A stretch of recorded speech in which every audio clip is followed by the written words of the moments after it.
Hello ladies and gentlemen, welcome to Nick Solo Chef Kitchen. Today I am going to show you how I make chicken curry in a very simple manner. First of all, I'm going to be using chicken thighs. As you can see here, I'm going to be using chicken thighs. Then I'm going to use one onion. Then I'm going to be using some tomatoes, 3 tomatoes. And let me tell you a secret about tomatoes. I buy 20 to 30 tomatoes and put them in the freezer.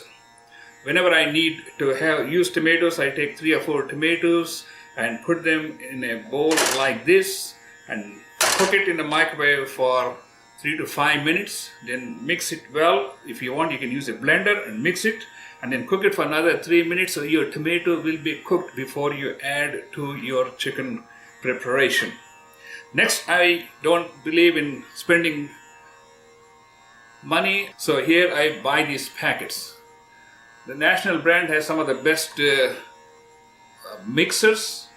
Right today I'm using mutton biryani mix. You can use chicken curry, and some of them are real spicy. So you just have to taste and test and see which one works best for you.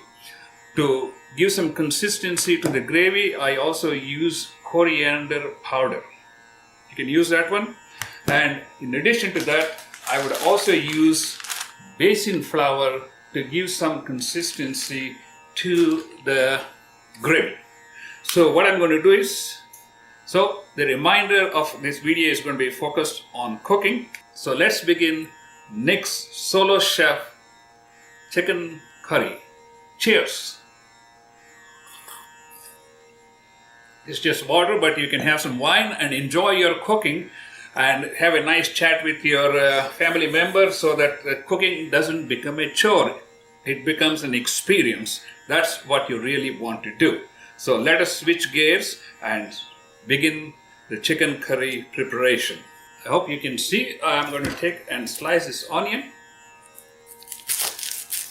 This is my way of slicing the onion. You split it here. Remove a layer of skin if you want. Make it simple. And you can see how I cut the onion.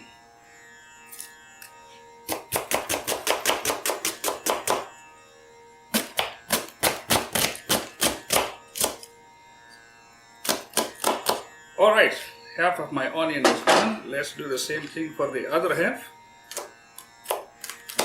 As I said, the cooking is about experience. That's most important, because you don't want to make it look like a chore. Excuse me. Now I have my onion. The next thing is I'm going to turn the stove on to medium high, and I'm going to put some oil here. You can use vegetable oil, or mostly I use you just see whatever it takes to add some oil. Now we are done with the oil. Let's put it on the side. Once the oil warms up, we're going to be putting this onion. Let me put this onion onto the side. Put this onion in a plate while I work on the other ingredients. Okay, here's my onion. Let me keep my water wine to the side. Here's my onion. While the oil is getting cooked, I'm going to put these 3 tomatoes in the microwave, and I'm going to cook them for 5 minutes. There, the microwave is cooking the tomatoes while the oil is getting heated. Now this is how you use your time more efficiently. I'm cutting the chicken into small pieces here. Before I continue with the chicken, what I want to do is take this basin flour which I talked about, put at least 2 to 3 tablespoons. I hope you can see this. Please put 2 to 3 tablespoons. I think 2 tablespoons is enough, and 2 tablespoons of basin flour. This is plenty. I think I don't need this much. I just take out some. Then we add some water. Generous quantity of like half a glass of water, and dissolve all these knots. This is what gives the gravy some consistency, thickness, and let it sit on the side because we're going to be using this almost towards the end of the cooking, because the basin flour needs to cook for no more than 2 to 3 minutes. And of course you have to have enough water so it doesn't become real knot. Okay, here I'm putting this on the side. We'll come back to this one. I'm going to continue cooking my chicken. I'm cutting my chicken pieces. You know how to check the oil if it's warm? Put 1 or 2 pieces. If the onions start making noise, that's when you know the oil is ready to cook. So what I'm going to do is, I'm going to put 3/4 of the onion. Yeah, I see, now you can hear the sound. Yeah, I wondered why the hell I'm putting my hand there. Well, after you cook so many times, you know, you get the feel. You put 3/4 of the onion there because you want to put the remaining as fresh onion into your chicken curry. So while this is cooking, the onion is cooking, while you're focusing on other things, you can put it on like 7 or so. And if you want, you close the lid while we continue with the chicken preparation. I always like chicken thighs. The dark meat is the best one for making chicken curry. As you can see, our cooking is very simple, because this is all meant for all these high-tech executives who wants to eat desi food, home-cooked food. And this is how you can, okay, I'm going to get rid of this one. Now, you see, this is actually good for like 4 or 5 people, I'll tell you. So cut this into small pieces. All right, we're almost done here. All right, as you can see, we have all the chicken pieces ready. I'm just going to put them in a plate. I'm going to put it on the side here for right now. You can't see it, but that's where I'm going to be putting. And I'm going to mix this. See, it should be like this, water. The basin flour should be just like water, because you don't want it to be too thick, because it's going to become thick as soon as we put it in the grill. Once I'm finished with the chicken, I'm going to go wash my hands and clean this cutting board so that it will be ready for other types of procedures. So now my cutting board is clean, my hands are not greasy. I'm going to dry my hands, and my onion is being cooked on a flame of medium heat. Let us see how it looks. Yes, I think it's just as soon as it turns a little golden brown, doesn't have to be fully brown. So I'm just going to let it continue to cook for a couple of minutes, because, and I have the glass lid, because I can see through the glass lid the color of the onion as it is being cooked. Now here is the tomato, which after cooking for 5 minutes in the microwave, how it looks. So what I'm going to do is, I'm going to just use a spoon or a fork and break this tomato into small pieces. We don't need this amount of water from the tomato, so what we're going to do is, we're going to use the microwave to evaporate some of this water, and you see when it's done, when this is cooked for another 3 minutes, how the tomato will look and how it will change the chicken curry. Okay, now what I'm going to take this tomato and cook in the microwave for another 3 minutes. So the tomato is being cooked on regular heat in the microwave. Now my onion is almost turning brown as I like it, and you can see the onion color. It is not totally brown, it's just beginning to turn brown, and that's all I need. Next, I'm going to open up this package of spices, and since this is biryani, they also have a tamarind lump, which gives the sour flavor, but we're also adding tomato, which can also give some sour flavor. My onion is turning light brown, golden brown, so I'm going to just put this one. If you are doing this, you can just start off with like 2 tablespoons, something like that. So that's good enough for me. That's all the spices I need. And the interesting thing about spices is, I'm going to let these spices cook in the onion and along with the oil for a couple of minutes. Because by cooking the spices in the oil, it denatures the cayenne pepper, so it won't be that spicy compared to if you just put the spices on a watery solution. So let that cook for a couple of minutes. Now, once the cooking is done, we are ready to add the chicken. Don't you see, it's a simple cooking. I didn't have to take 2 cloves and half a spoon of salt. This has everything. Half a spoon of cinnamon powder, half a spoon of cloves, half a spoon of chili powder and all this. As you can see now it's almost drying up. Yeah, you can see some steam coming out and the spices are moist. So I'm going to add the chicken here to the onion and the spices which are there. Obviously this is going to create a burn. So you want to turn the flame down at this time to like 5 or 6 on your grill, because everything counts. Turn it down to 6, and to make things a little bit easier, you put a little water here so the bottom doesn't burn. And let this cook. Now this is the part where most of the cooking is going to take place, because you can leave this on the side and do other things like take another sip of your beautiful wine. Now the microwave says my tomatoes are cooked, and as you can see this water, most of it is gone. If you want, you can get rid of some more water by just letting it cook for another minute or 2. Then all you will be left will be tomato puree. If you don't want to do that, there's another option, and that is from the grocery store you can buy pure tomato puree. I'm not talking about ketchup or anything like that. Just crushed tomato or tomato puree with no added ingredients, and you can boil that and like I'm doing and get a little. Alright, I'm going to have to turn the handle here so we can see. As you can see, the main thing you want to focus is there's some water in the pan so the spices and the onions don't burn. So there is some moisture here, and you can also already begin to see some color, white coloration of the meat. That means it is getting the heat. So we let it kind of slowly cook. Slow cooking is the key to Nick's Solo Chef kitchen technique. So I'm going to let it cook for some time. And to this, now I'm going to add a couple of tablespoons of the coriander powder I was talking about. This is an extra addition to the spice that we already have. So here's 1 tablespoon.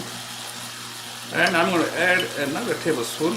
I know I love coriander powder because it gives nice flavor. Alright, now I got my coriander flour there. My tomato is almost finished cooking in the microwave, and I kind of let it simmer for some more time.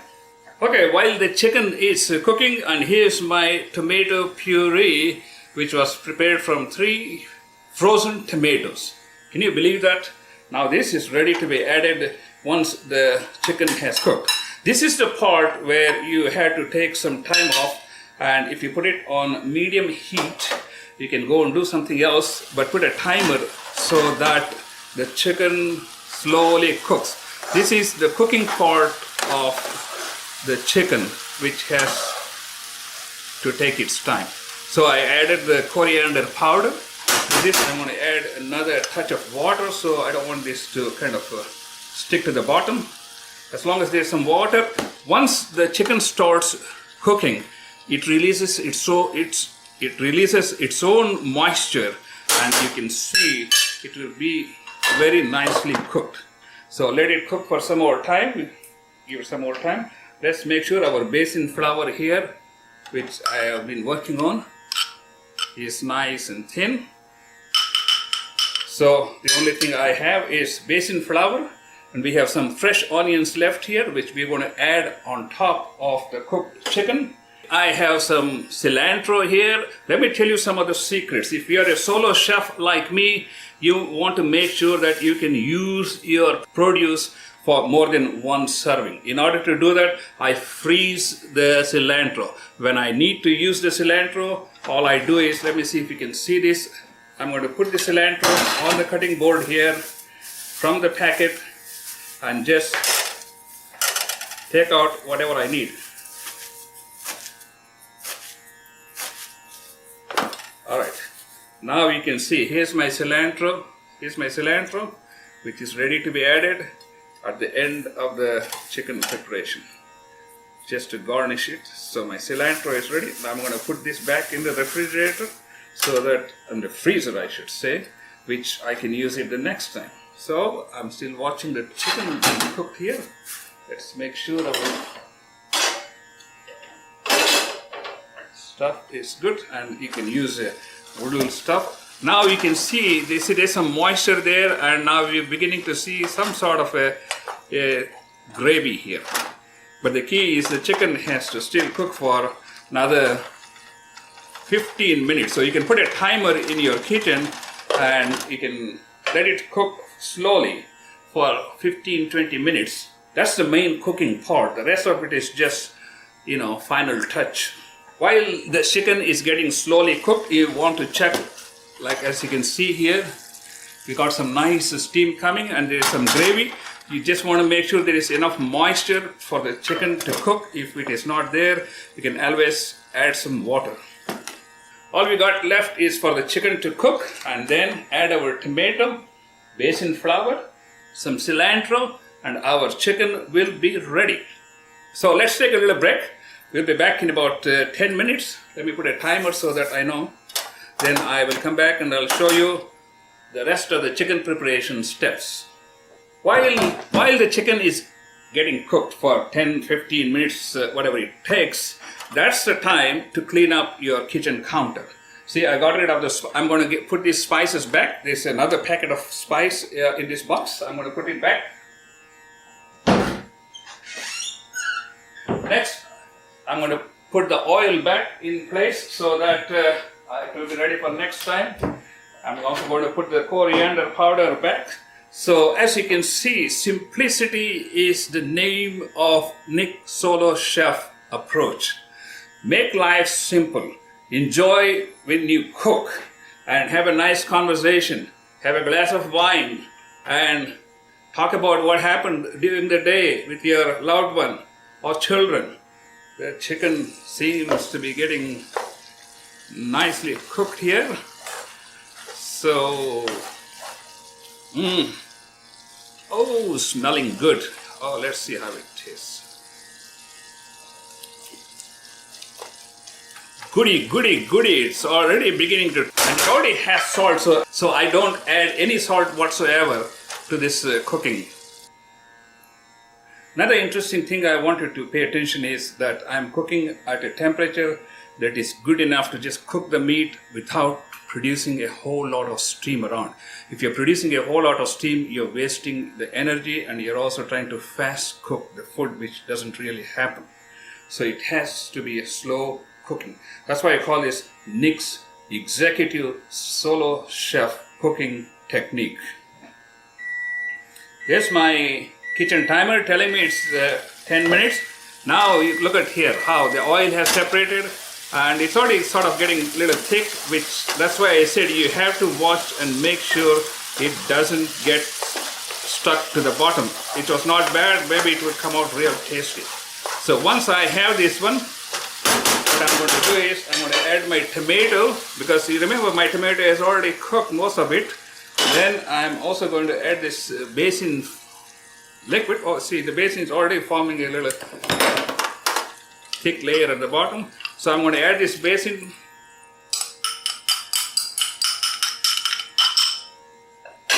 And this is where, as you can see, now we got some extra gravy. We already had fairly good thick gravy. Now we got some gravy here, and let it cook for, and I will also put this the remaining fresh onion because we want to get some crunchy taste. Now the key after we put the tomato and basin flour is to turn the stove down to low, maybe 2 or 3. I will put it to like 2.5 and let it simply simmer over a period of time, because as I said, the only thing that needs to be cooked here right now is the combination of tomatoes and basin flour. As you can see, we started off with just 4 pieces of chicken. Now we have a pan full of a chicken curry. Let me see how it tastes. Yummy. Alright, so let it cook for some time. Because the packet has all these ingredients put together, I didn't even have to taste it to see how it's going to come out. All you need to do is follow some simple steps and do them in stages so that you get the right consistency and the right cooking temperature for various phases. Initially, you start off with high heat so you can cook the chicken. Then you go to medium heat, and once you put the tomato and basin flour, you bring the temperature down to low, the lowest possible, and let it cook for like 5 or 10 minutes and watch. Make sure it doesn't stick to the pan. That's the key here. I'm just going to see. All right. Even the basin flour, you can keep it down. Just put it like 1 tablespoon to just give you some sort of a consistency. But as you can see, now we have a nice curry. The basin flour also takes up some of the heat from the spices. So if you put too much spice, then you can try to neutralize it with the basin flour. But I would say start off with the least amount, maybe 1 tablespoon, and see how the consistency is. And based on that, you can add a little later on if you need to. Once you add the basin flour, if it becomes too thick in a short time, what I would do is just get this hot boiled water from the jar and just pour it a little bit, so give a little more room for the basin flour to expand. So there is the water, so that it will give more time for the basin flour to cook. We're almost ready to taste this chicken. How about that? So now I think it looks pretty good. While it is cooking, let's put the cilantro. You already put the fresh onion. Okay, now our cilantro is done. While this is just finishing up the cooking, I'm going to get my dinner plate ready, and I'm going to be back and we can share the chicken curry and rice. One final look at the chicken curry before we start taking this chicken curry for a test drive in tasting. As you can see, we got a beautiful consistency, nice chicken curry, and it is ready. Okay, ladies and gentlemen, I am Dr. Nikam and Nick Solo Chef, and here's my plate. I'm going to add some chicken curry here. Now it's time to taste the chicken curry, so let's see. As you can see, I got a nice curry to go along with the chicken. Here's my first bite. Oh, I love it. It is so nice. I hope you are here. Why don't you make the same preparation and call me? I'm so hungry and I'm just gobbling up. And here's the chicken. It's not spicy at all. There you go, gentlemen. Huh? And ladies, this is... now I'm going to turn the stove off. My cooking is done. Thank you so much for watching. I am NIK NIKAM and you're watching NIK Executive Solo Chef Cooking Tips Chicken Curry. Please do subscribe to our YouTube channel and let me know how it comes out for you. And if you have any questions, you can leave your questions and comments. Next time I'm going to be talking about how to make chicken biryani using the same spices and a similar cooking technique. Enjoy your chicken curry. See you next time. Thank you so much for watching. And please do subscribe to our YouTube channel. Bye.